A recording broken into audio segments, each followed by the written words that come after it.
It's a challenge. The Ministry of Health says it is unable to confirm cases of dengue fever in many instances because blood samples are collected late. We have the details from Shamela Pullen.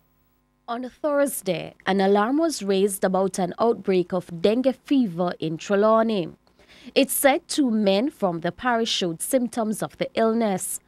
In an interview Friday, Chief Medical Officer Dr. Jacqueline Bisesa Mackenzie says there was a report of a suspected death. However, the health ministry is investigating. But even so, Dr. Bisesa Mackenzie says the Ministry of Health is not able to confirm cases of dengue fever in many instances because blood samples are collected late.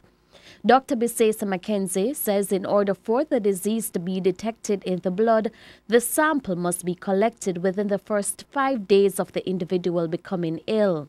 So many times we will have cases that we can only say that it either remains suspected because the patient had the symptoms suggestive of dengue, or 2, it may be probable because they have a lab test that says that they have an antibody positive indicating, but not a confirmed case saying that there is a virus in the blood, and that simply may mean that the sample was not taken at the right time.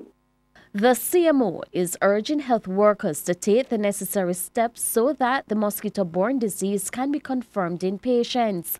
We want to encourage our health practitioners that they need to be vigilant in ensuring that appropriate samples are taken at the correct time so that we can confirm cases when they are reported to us.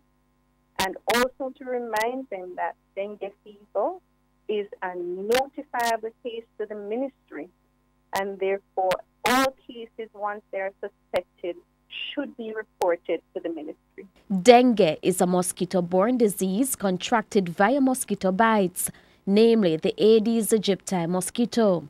Last month, the U.S. Agency for International Development, USAID, says within the month it will be rolling out the Zika AIDS Project ZAP Phase 2 to continue its drive to eradicate mosquito breeding sites across the country. Shamela Pullen, TVJ News.